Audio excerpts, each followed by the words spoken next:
Good morning, everyone, and welcome to Mrs. Cog Hill Farm. Last video was kind of a downer, and it's just truly what happens when you live on a farm. Nature is cruel.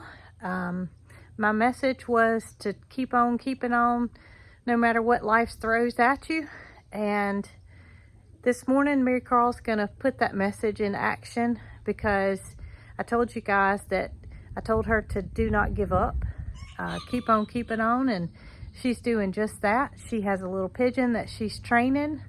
Her name is Pigeon, and I'm going to show you guys what she does every morning with Pigeon, and just that message keeps on. Just don't give up.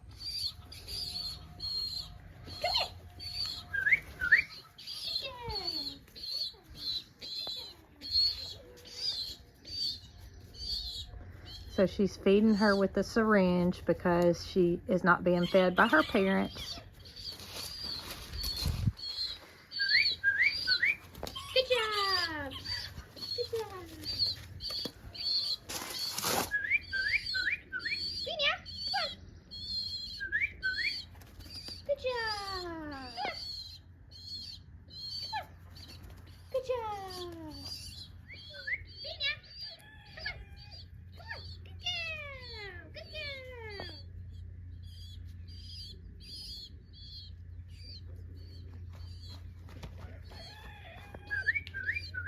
Pinya, come on!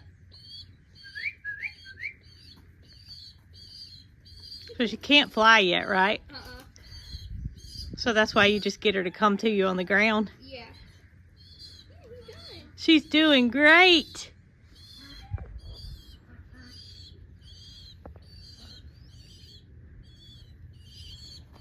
Okay, Pigeon, today's your big debut, and you're around 3 weeks old. Marycarl's doing a phenomenal job. Recall training, is that what you call it? Recall training? She's a beautiful little bird. What color is she? Blue bar. A blue bar. Homer? Homing pigeon. Homing pigeon. Racing homer. Racing Homer. You gonna be doing any racing in your future? No. No, she's just gonna fly around with you here on the farm. Well, you're a beautiful girl, and I'm so happy your mama is taking good care of you. Okay, so now that everyone has met Marycarl's new pigeon, Pigeon, I'm going to take you guys over to the where the Victorian crown pigeons aviary is, and I'm going to show you how elaborate this nest is. Hey Mildred, what do you think about these Victorian crown pigeons and their egg laying? Do you think they're going to lay an egg soon? Oh, you got to get up close to me so you can tell me. Tell me, do you think they're going to lay an egg soon? Oh, you're not telling either. All right, so I'm going to go in there and I'm going to show everybody this nest, and they can determine for themselves how close they think that we are to having an egg, right? Turkey said yeah. Yeah. We have Scott and Ozella out in front of the pigeon aviary. Let me just show y'all this while I'm out here. This is a little project that Marycarl and I worked on this week. It is, goodness, I can't remember what she called it. Something about a outdoor, I don't know. I don't know what she called it. Anyway, this is attached to the Purple Pigeon Palace where her flying pigeons are located. And it is just a little area where they can come outside and enjoy the sunshine. However, we're not seeing much of that today. But Marycarl says that they also enjoy the rain. Hey Tucker, so when it's raining, you may find these birds out here giving themselves baths. But you can see they go in and out, and they really like the ability to have access to the outside. Now these poles that are sticking up here are just temporary support. I plan to come back with some 4x4 posts and make that more of a more permanent way to let these guys and girls come out. They went back in because they saw me, but boy, has this been a nice addition. And Jason did help me get this hung up, because without him, I don't think I ever could have gotten it hung up. I did build it, but besides that, I had to have Jason to help get it hung up. What do you think, Mildred? I said I was going to show everybody the nest, didn't I? I'm gonna do that right now. All right, y'all, here I am in the Victorian Crown Pigeon Lounge. These birds have still been working. The nest is actually not nearly as green as what it was the last video, and that's simply because these materials that I gathered that were green are starting to die, which is fine, but it's not the pretty sight that it once was. Now I'm going to show y'all the other side of this nest. I should have brought my tape measure. Let me show you. So here I am standing in front of the nest. You can see here's their little platform right here that they use to get in the nest. And then here's the nest itself. Oh my gracious. Can you say nest? I mean, it's like a quarter bigger than it was the last time I showed it. And that's no story. Look at the phenomenal place they have here where the egg will go eventually. Eventually, I hope the egg will go. But it's well defined. Okay, so here they are. The female is right on, let's see. There's the female right there on the right with the orange pink colored band on. Here's the male. And you can see that there's some material that's left on the ground. We've got some oak that's right here, which they've used a lot of. There's some cedar, there's some pine, there's some sticks. There's a little bit of everything in here, but they haven't been actively working on the nest. Every now and then I will see him bring her something, but for the most part, she's just been sitting on the nest. It's almost like she's trying to make sure that it's just the right shape before she lays that precious egg. But I still am watching them on the live. There hasn't been enough activity for us to in turn show it to you guys for a long amount of time. But once that egg hits the nest, I think we'll continuously live stream, because you know, you're gonna see the male and the female make changes as to who's sitting, who's not sitting, who's, you know, if they do any additional building to the nest while she's sitting on the egg, which I do believe will happen. So yeah, live stream is in our future for when the egg is laid, but right now there just hadn't been anything going on to make you want to sit there and look at an empty nest, or look at her just, you know, doing nothing, because we know there's not an egg there. As soon as that egg is laid, there will be a video posted that day, I can assure you. But that's what's going on with the Victorian Crown Pigeons. Now I'd like to go and talk to you guys about something that I've never mentioned on my channel, and I want to tell you a little bit more about these. All right, y'all, I told you I was going to talk about something that I haven't talked about in the past, and that is geese. If you've been following us for any amount of time, then you know that I love geese. Jason, not so much. He finds that geese are loud and a little obnoxious at times. I find them to be very interesting creatures. I just want to count our geese. For those of you that do not know, how many geese do we have? 1, 2, 3,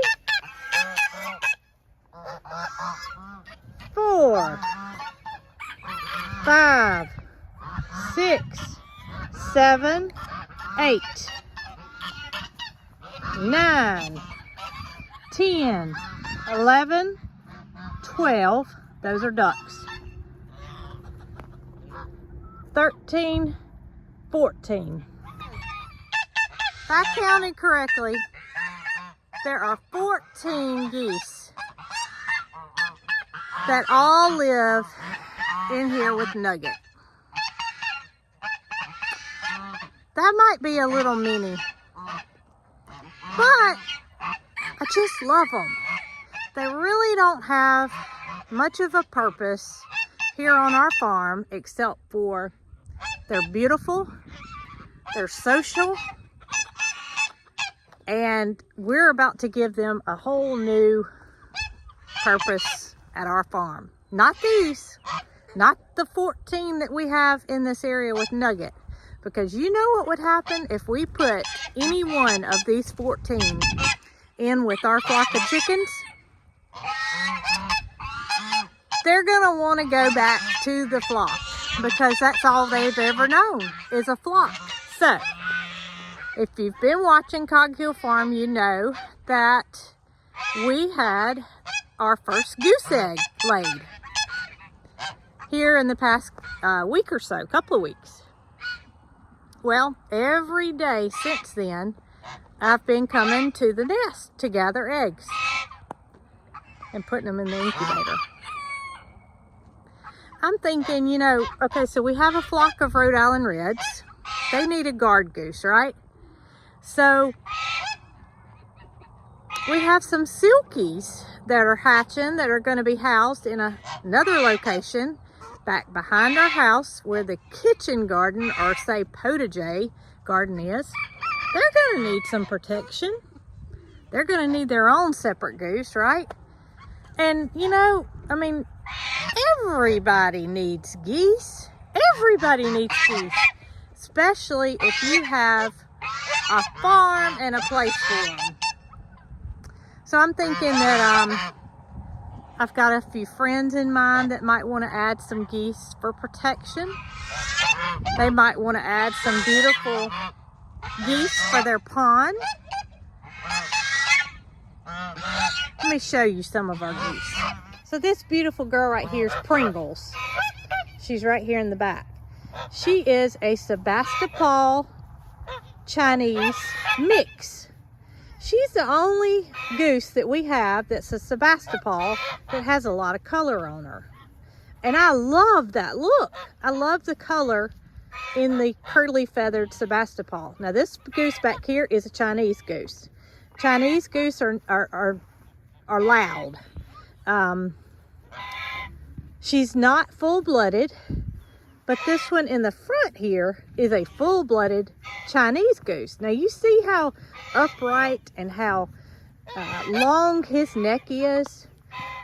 He's not nearly as docile as your Sebastopol breed is.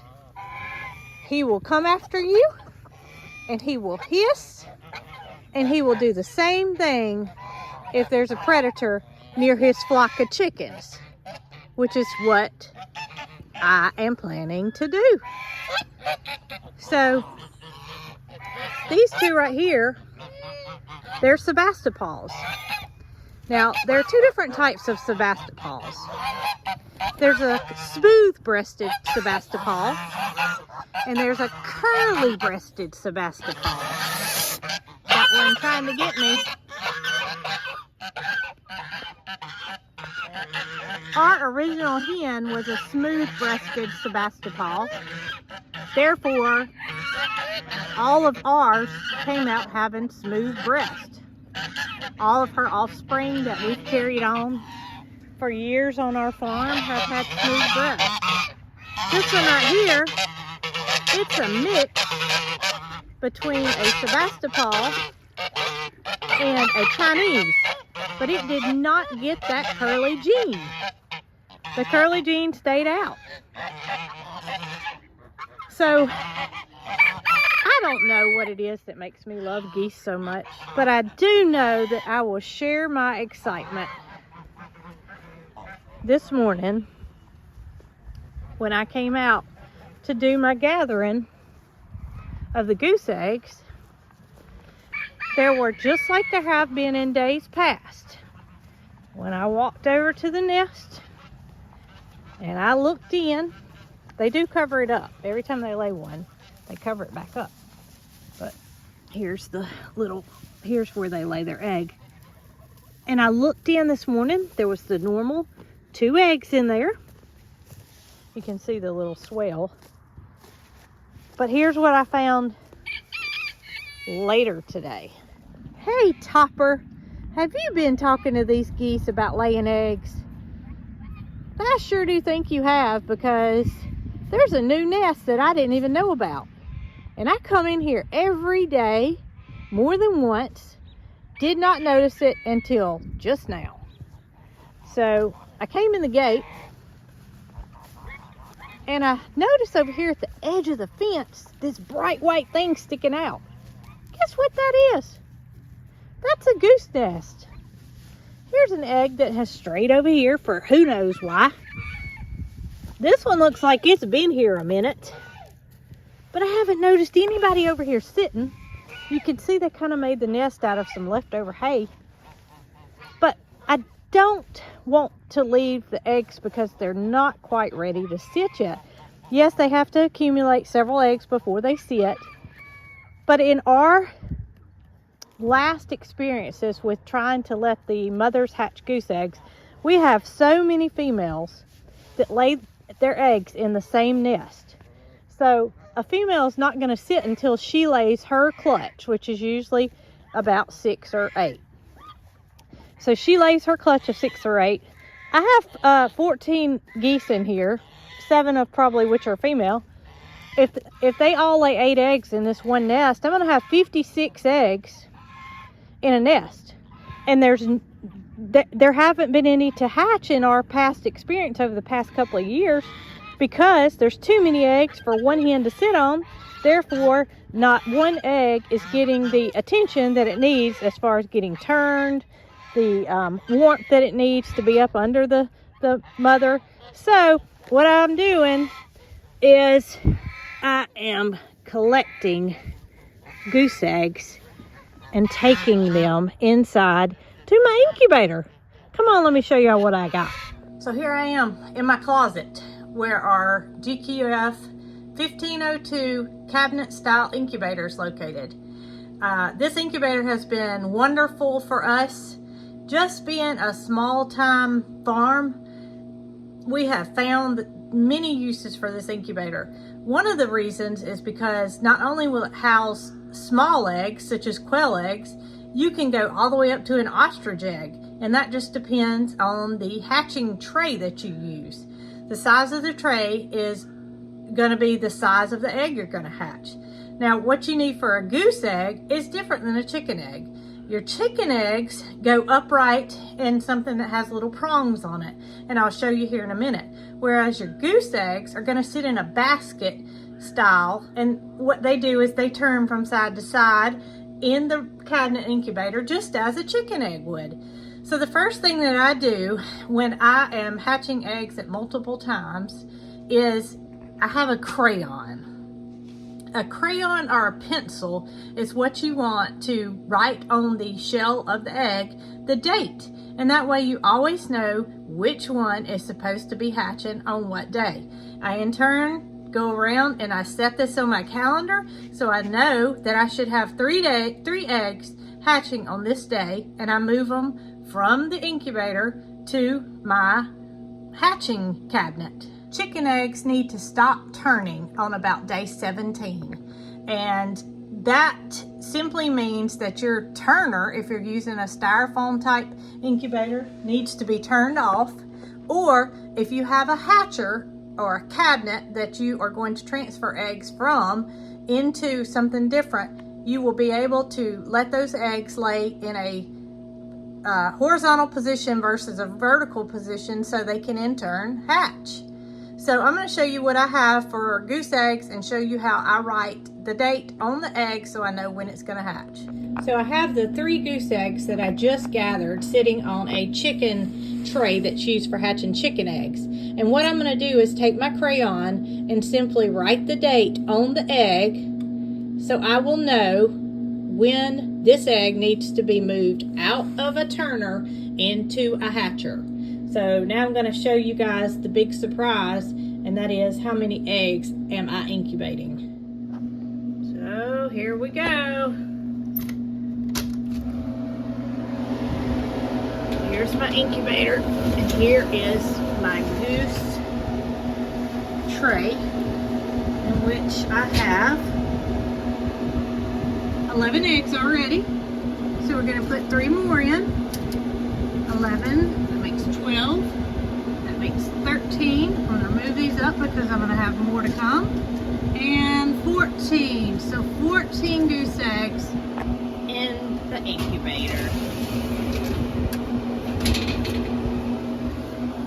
Now this incubator does have an area in the bottom that you can in turn take your eggs out of the turner and put them in this basket at the bottom, so you can keep that temperature the same and hatch them in the bottom of the incubator if you don't have the need or means to buy the second hatcher. It's not necessary. They can be taken out.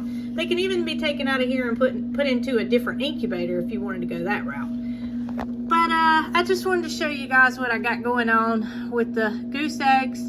I did inform Jason last night that I had 10 in the incubator, and that was before today's 4 were added, because I added 1 this morning. So we have 14 eggs in the incubator, and I have 14 out there, so more geese is not a bad thing, right? Now on our farm, we all have our own jobs, and it just so happens that one of my jobs is filling up the swimming pools, which I'm doing right now. The geese help, although they don't help paying the water bill.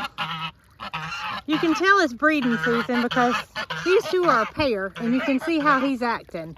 He's more or less guarding her to make sure that she's protected. And they do that during breeding season. Now, we have found that, as I have talked about, we love the breed of the Sebastopol. And one reason that we love the Sebastopol goose is for its calm temperament. Now, you may think what you just saw was a little bit of aggressiveness, but that really isn't anything if you've ever had an aggressive goose. All of our geese, they can tend to try to show their dominance, the males. But if you stand up to them and you let them know that you're not scared of them, if you are scared of them, this is not something you should consider. But if you let them know that you're not scared of them, they're not going to mess with you. They may try to continue to test you, but if you continue to let them know that you're the boss, you're not scared of them, they're not going to do anything. I do hope to get these 14 geese moved down to our pond.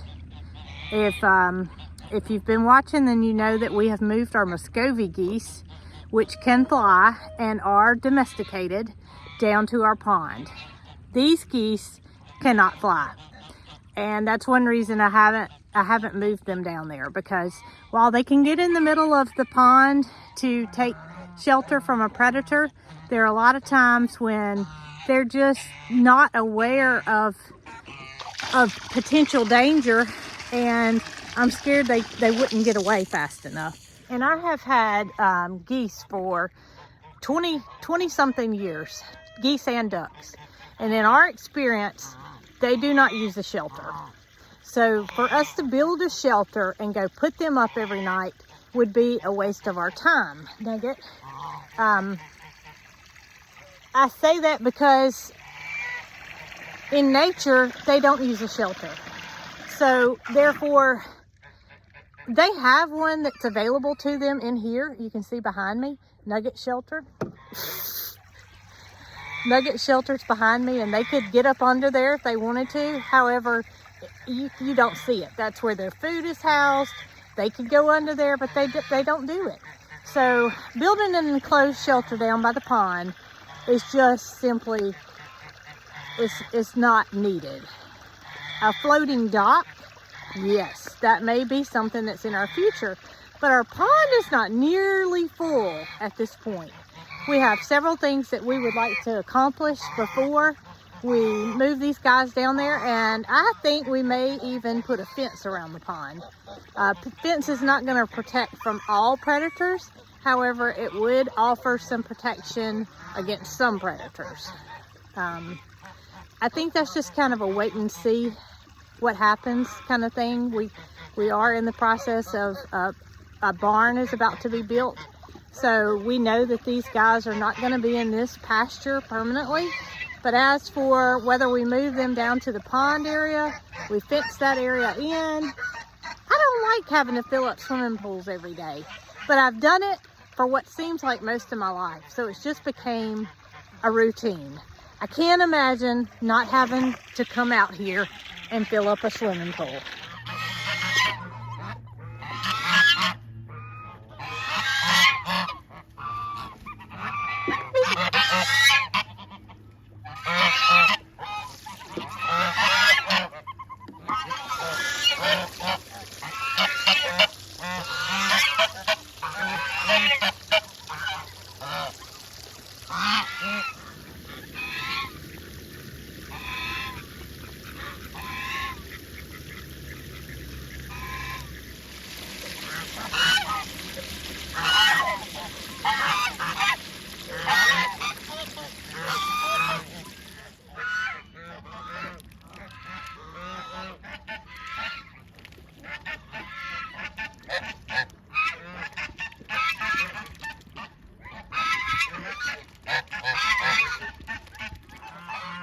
Alright guys, so I hope you all enjoyed the video introducing you to Fina, Marycarl's newest pigeon, who I'm sure you will see in just about every video that I have to come. The Victorian Crown Pigeon update, and of course, the loud geese. Thank you.